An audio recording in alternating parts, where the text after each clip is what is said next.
Molly dan Cleo adalah adik kakak. Namun meskipun begitu, keduanya memiliki kepribadian yang sangat berbeda. Molly adalah gadis yang ekstrovert dan paling populer di sekolah, sementara adiknya Cleo adalah seorang yang tertutup dan tidak punya banyak teman. Di kelas kimianya, Cleo memakai headphone untuk menikmati musik dan melupakan semua tentang dunia di sekitarnya. Setelah kelas usai, Cleo masih saja mendengarkan musik, hingga guru pelajaran kimia bernama Pak Perkins mendekat dan menyerahkan hasil ujian. Cleo mendapat nilai sempurna, dan Pak Perkins sangat terkesan olehnya. Tapi meskipun begitu, Pak Perkins tidak menyukai proyek kimia semester Cleo tentang mengubah pepaya menjadi baterai. Karena alasan ini, maka Pak Perkins pun menolak proyek tersebut. Cleo merasa kesal. Ia bertanya pada Pak Perkins dan Pak Perkins menjawab jika Cleo memiliki potensi besar di mana ia bisa melakukan proyek semesternya jauh lebih baik daripada sekedar mengubah pepaya menjadi baterai. Pak Perkins menyuruhnya untuk melihat dunia lebih luas dan melakukan sesuatu yang jauh lebih relevan. Oleh karena itu, Pak Perkins memberinya eksperimen yang lebih sulit serta menantang dengan memberi Cleo zat misterius kemudian mengubahnya ke keadaan kristal aslinya. Untuk memotivasinya, Pak Perkins memberitahu Cleo bahwa nilai ujian hanyalah setengah dari nilai keseluruhan semester. Jika Cleo tidak melakukan percobaan tersebut, maka ia akan dinyatakan gagal. Cleo berbicara dengan teman satu-satunya bernama George dan mengeluh tentang percobaan yang ditugaskan padanya. Tak lama kemudian, remaja bernama Carter mendekati keduanya. Carter adalah sahabat George dan pemain tim sepak bola di sekolah. Carter sebenarnya menyukai Cleo. Ia meminta apakah ia bisa belajar bersama untuk ujian kimia berikutnya. Cleo mengira Carter hanya memanfaatkannya saja agar ia bisa mendapat nilai lebih baik, sehingga Cleo menolaknya. Tapi Carter tidak menanggapi ucapan Cleo dengan serius. Ia mengatakan ia akan berada di laboratorium seandainya Cleo berubah pikiran. Molly dan pacarnya bernama Cook mengundang Cleo untuk bergabung bersama mereka. Tetapi Cleo tidak mau karena tidak suka bergaul dengan teman-teman Molly. Tiba di rumah, Cleo mendapati orang tuanya sedang mempersiapkan diri untuk pergi liburan. Mereka mengucapkan selamat tinggal kepada kedua putri mereka, namun mereka memberikan sebagian besar perhatian kepada Molly dan mendoakan keberuntungannya dalam pertandingan lacrosse mendatang. Setelah itu, dengan singkat mereka memberitahu Cleo untuk tidak terlalu ambil pusing dengan pelajarannya lalu mereka pun pergi.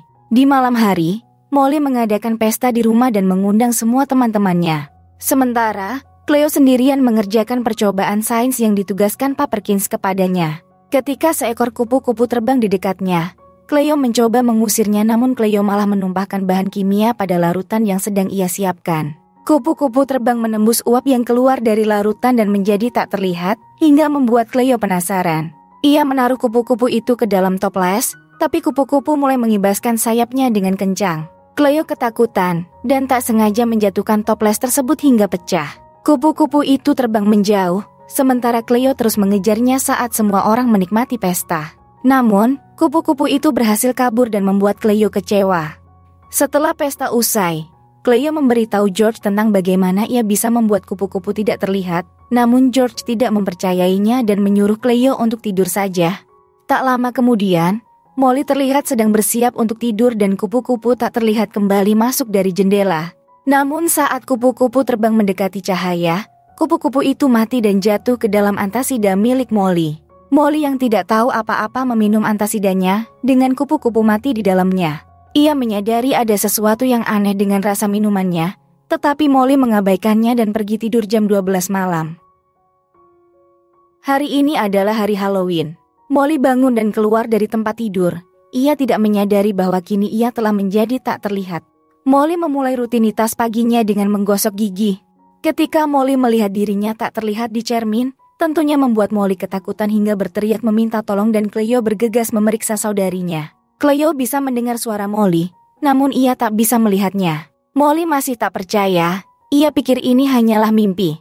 Lalu ia segera mencuci wajahnya, berharap dirinya akan segera sadar dan semua kembali normal, namun tetap tidak berhasil. Molly menaruh handuk di kepalanya, berpikir akan membuatnya terlihat lagi tapi masih tak ada perubahan. Hal ini membuat mereka ketakutan, dan keduanya berteriak meminta tolong. Cleo kemudian menyadari bahwa kupu-kupu yang ia tak sengaja buat tak terlihat ada hubungannya dengan Molly. Ia bertanya pada Molly apakah Molly menyentuh atau menelannya, tapi Molly tidak tahu. Molly kemudian mengingat kembali air yang rasanya aneh yang ia minum di kamar mandi. Tak lama kemudian, Kok datang dengan kostum Halloween beruang untuk menjemput Molly ke sekolah, tetapi Cleo menutupinya dan mengatakan bahwa Molly sakit lalu menyuruh Clock pergi. Cleo memberitahu Molly agar tetap tinggal di rumah dan menelpon sekolah jika ia sakit.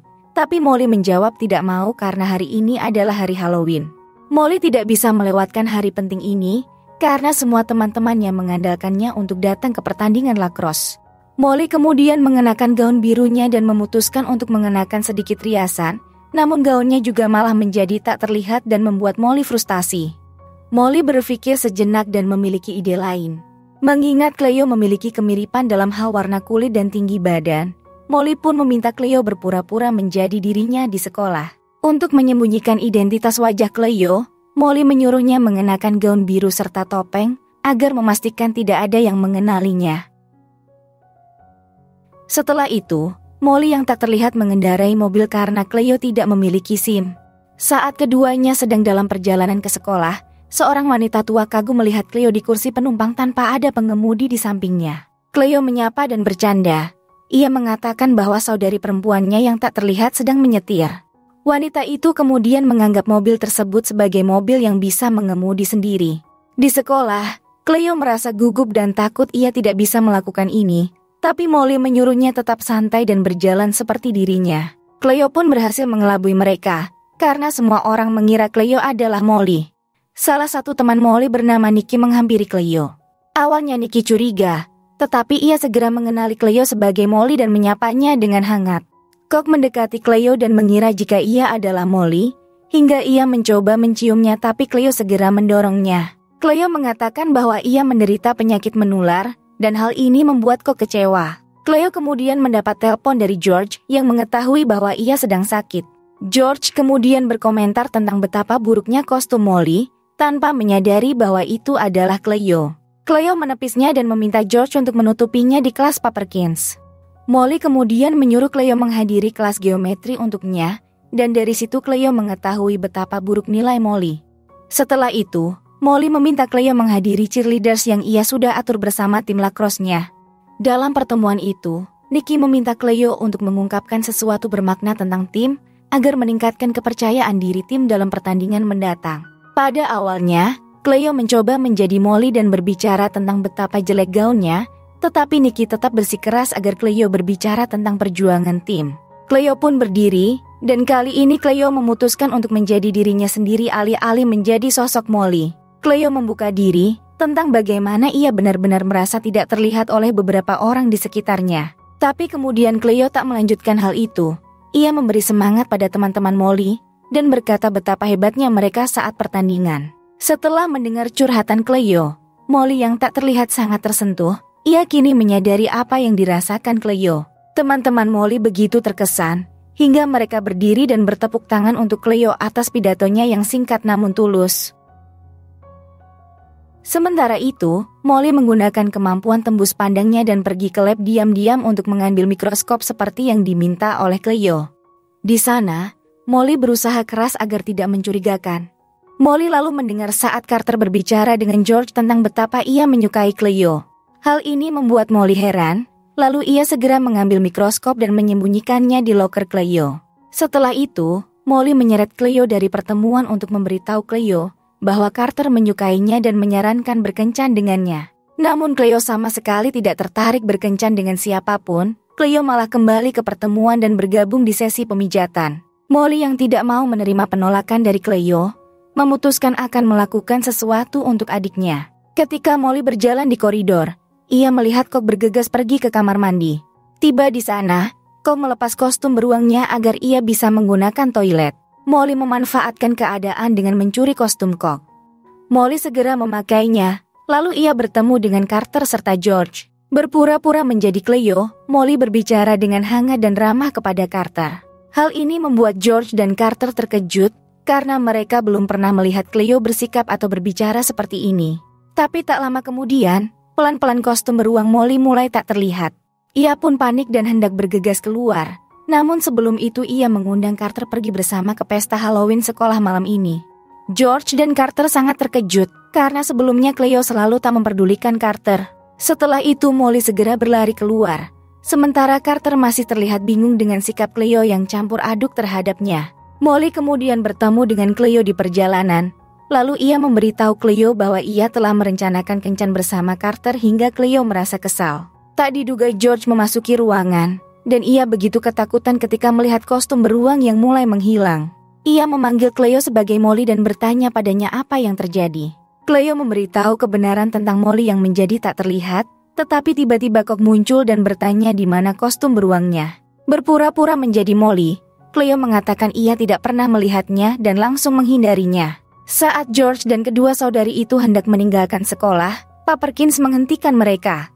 Ia mengira Cleo adalah Molly, dan Pak Perkins bertanya apakah Cleo baik-baik saja karena Cleo ketinggalan kelasnya hari ini. Pak Perkins juga menyebutkan bahwa dirinya menugaskan Cleo untuk melakukan eksperimen yang menantang, karena ia yakin jika Cleo adalah siswi yang cerdas dengan potensi besar. Perkataan Pak Perkins membuat Cleo bahagia. Cleo yang masih berpura-pura menjadi Molly meyakinkan Pak Perkins bahwa Cleo pastinya tidak akan mengecewakannya. Setelah sekolah usai, Cleo ingin segera pulang untuk membuat agar Molly bisa terlihat lagi. Tetapi Molly mengatakan hal tersebut bisa menunggu. Ia pun meminta Cleo untuk bermain lacrosse atas namanya. Cleo mengenakan perlengkapan Molly untuk bertanding, tetapi ia merasa sangat gugup. Molly menenangkannya dan memberitahu Cleo apa yang harus diingat setiap kali ia merasa ketakutan dalam bertanding. Pertandingan pun dimulai, namun Cleo tak pandai dalam olahraga. Saat Nicky mengoper bola padanya, bola itu gagal ditangkap hingga mengenai kepala Cleo dan ia jatuh terlentang, dan memudahkan tim lain untuk mencetak gol pertama. Mengira Cleo adalah Molly, Nicky menegurnya. Tapi Cleo membuat alasan dengan mengatakan jika ia sedikit kedinginan. Molly meminta Cleo untuk bermain lebih baik agar para pencari bakat dari perguruan tinggi ternama yang sedang menontonnya terkesan. Kemudian, sebuah ide pun muncul di benak Molly. Saat permainan berlanjut, Molly menggunakan ketidaktampakannya untuk menghadang para pemain lawan, agar mempermudah Cleo bermain dan mencetak beberapa gol. Setelah babak pertama berakhir seri, waktu istirahat pun tiba. Molly meminta Cleo melihat ke arah pencari bakat dari perguruan tinggi untuk mengingatkannya agar bermain dengan baik dan membuat mereka terkesan. Karena bagaimanapun, masa depan Molly bergantung pada seberapa baik permainan Cleo sekarang. Mendengar ini, Cleo mengumpulkan keberaniannya dan memanggil tim untuk memberikan semangat. Sisa babak kedua dimulai, dan mereka hanya memiliki 30 detik hingga permainan berakhir. Saat Cleo mengambil bola, ia berhasil melewati para pemain lawan tanpa bantuan Molly dan mencapai penjaga gawang. Semua orang termasuk Molly, dengan napas terengah-engah menunggu Cleo mencetak gol. Sampai akhirnya Cleo berhasil membuat gol, dan membawa timnya menang serta mengesankan para pencari bakat perguruan tinggi. Rekan satu tim Cleo menggendongnya di pundak mereka, dan menyemangatinya serta memanggilnya Molly. Hal ini membuat Molly merasa kecewa. Dan ini pengalaman pertama Molly merasakan seolah dirinya seperti sosok yang tak terlihat secara pribadi. Bahkan lebih dari itu, Molly kini menjadi sedikit cemburu pada saudari perempuannya. Di rumah, Cleo dan George kembali bekerja agar bisa membuat Molly terlihat. Cleo menganalisis sel-sel Molly melalui mikroskop. Mereka hanya punya waktu sampai jam 12 malam sebelum tubuh Molly mencerna kupu-kupu yang tak terlihat sepenuhnya, karena hal ini akan membuat Molly tak terlihat selamanya. George memutuskan untuk mengulang percobaan yang dilakukan Cleo di laboratorium sekolah, karena menurutnya ini akan membantu menemukan penawar yang akan membuat Molly terlihat lagi. Namun, mereka tetap membutuhkan kupu-kupu sebagai penawarnya, dan mungkin mereka akan menemukan kupu-kupu di taman dekat kuburan. Di malam hari mereka pergi ke sana, dan menemukan satu kupu-kupu, namun kupu-kupu itu terbang ke pohon yang tinggi. Molly memanjat pohon itu untuk menangkapnya. Tetapi ia jatuh ke genangan air. Setelah gagal menangkap kupu-kupu, Molly yang sudah muak dan putus asa berteriak jika ia ingin agar bisa terlihat lagi sebelum ia meninggalkan Cleo. Cleo merasa khawatir dan panik saat mencari Molly yang tak terlihat di kuburan yang gelap. Akhirnya, Cleo pun menyerah dan duduk di tangga. Ketika merasa emosional, Cleo mengingat tentang bagaimana dulu ia selalu merasa cemburu dengan popularitas Molly dan perhatian yang Molly terima. Semua perhatian yang Molly dapatkan membuat Cleo merasa menjadi sosok yang tak terlihat. Cleo menangis terseduh-seduh dan tak lama kemudian Molly yang mendengar curhatan Cleo, kembali dengan membawa kupu-kupu di dalam toples. Hal ini melegakan hati Cleo hingga mereka pun berpelukan dengan hangat, menyadari betapa mereka saling mencintai. Tak lama kemudian, mereka bertemu dengan George di luar gedung sekolah. Namun pintu sekolah terkunci, dan seorang penjaga terlihat sedang berjaga di sebuah ruangan. Molly menggunakan kemampuan tembus pandangnya untuk menyelinap lalu menakut-nakuti penjaga agar keluar dari gedung. Ketiganya kemudian pergi ke laboratorium untuk mengulang percobaan lagi. Mereka berhasil membuat kupu-kupu tak terlihat, dan sekarang mereka perlu menganalisis dalam membuat penawarnya. Untungnya, solusi tersebut tidak terlalu rumit bagi Cleo dan George untuk dianalisis. George menyadari bahwa satu-satunya orang yang dapat menganalisisnya adalah Carter, dan membuat Cleo tidak percaya. Molly tahu di mana menemukan Carter, dan saat ketiganya pergi ke pesta Halloween yang diadakan sekolah, Cleo menjadi sedikit ragu. Cleo sebenarnya menyukai Carter, tapi ia tidak ingin Carter tahu akan hal itu, karena ia takut Carter akan menertawakan dirinya. Molly meyakinkannya jika hal tersebut tidak akan terjadi, karena Molly tahu perasaan Carter. Saat memasuki pesta, Kok yang terlihat khawatir mendekati Cleo dan bertanya apakah Molly berencana putus dengannya karena Molly tak datang ke pesta. Cleo meyakinkan Kok bahwa Molly masih mencintainya, dan berjanji bahwa Molly akan segera bergabung dengan mereka. Molly yang tak terlihat berbicara kepada Kok ia tidak akan mencampakkannya, hingga membuat Kok kebingungan. Cleo menyuruh Kok agar tetap fokus, lalu mereka segera berpencar untuk mencari keberadaan Carter. Akhirnya Cleo menemukan Carter yang berkostum di dalam toples madu besar, karena mengira Cleo akan muncul dengan kostum beruang. Carter bertanya mengapa Cleo datang terlambat serta tak memakai kostum beruang, tapi Cleo malah menjawab jika ia menyukai Carter dan membuat Carter terkejut. Setelah itu, Cleo meminta bantuan Carter dan membawanya ke gudang tempat Kok, George, serta Molly berada. Begitu Carter mendengar suara Molly yang tak terlihat ia pun langsung pingsan. Mereka membangunkannya. Kemudian Cleo memberitahu Carter tentang situasi dan solusi yang ia serta George rancang. Sekarang, waktu hanya tersisa 3 jam lagi dan tubuh Molly akan mencerna kupu-kupu itu sepenuhnya. Mengikuti instruksi Carter, mereka segera mendapatkan semua bahan yang diperlukan untuk membuat penawarnya. Akhirnya, penawar tersebut telah siap sebelum 15 detik waktu habis. Molly hendak meminumnya tetapi tiba-tiba Pak Perkins mengetuk pintu gudang dan memberitahu mereka adalah masalah besar jika membuat onar. Molly memutuskan untuk tidak meminumnya, namun Molly sengaja menaburkan tepung ke seluruh tubuhnya agar terlihat oleh Pak Perkins. Molly mengatakan kepada Pak Perkins bahwa Cleo membuatnya tidak terlihat untuk proyek sainsnya, dan mendesak Pak Perkins agar melihat betapa istimewanya kecerdasan Cleo. Menyadari bahwa saat itu sudah pukul 12 malam, Molly pun segera meminum penawar racunnya. Namun sayang, penawar racun itu tidak membuat Molly terlihat lagi, dan Cleo berpikir ini terjadi karena Molly meminumnya setelah jam 12 malam. Pak Perkins masih tidak bisa berpikir jernih tentang bagaimana Cleo mampu bereksperimen hingga membuat Molly tak terlihat. Setelah berpikir sejenak, Cleo menyadari bahwa Molly meminum antasida bersama kupu-kupu di dalamnya. Berdasarkan hal itu, Cleo menyadari bahwa penawar tersebut tidak mengandung antasida. Untungnya Molly memiliki antasida bersamanya, dan Cleo meminta Molly segera untuk meminumnya. Begitu Molly meminumnya, sosok Molly dengan menakjubkan akhirnya terlihat kembali. Masalah Molly kini telah terpecahkan, dan semua orang merasa senang. Setelah itu, Pak Perkins berkata pada Cleo bahwa ia sangat bangga padanya. Pak Perkins kemudian meminta agar Cleo berbagi eksperimen dengan asosiasi ilmuwan tempat ia bekerja, dan Cleo pun dengan senang hati menyetujui hal itu. Carter lalu bertanya pada Cleo apakah ia ingin berdansa, dan Cleo pun tak keberatan dengan ajakan Carter. Sebulan kemudian, Cleo membagikan eksperimen ini dengan asosiasi ilmuwan, dan membuat orang tuanya serta Pak Perkins merasa bangga pada Cleo. Cleo yang tertutup sudah bisa mulai berteman dengan orang lain, serta berkencan bersama Carter. Cleo kini tampak jauh lebih percaya diri, karena Cleo mendapat pelajaran berharga setelah percobaan tersebut. Terima kasih sudah menonton ya guys. Jangan lupa untuk di subscribe, like, komen dan share. Hatur nuhun pisan.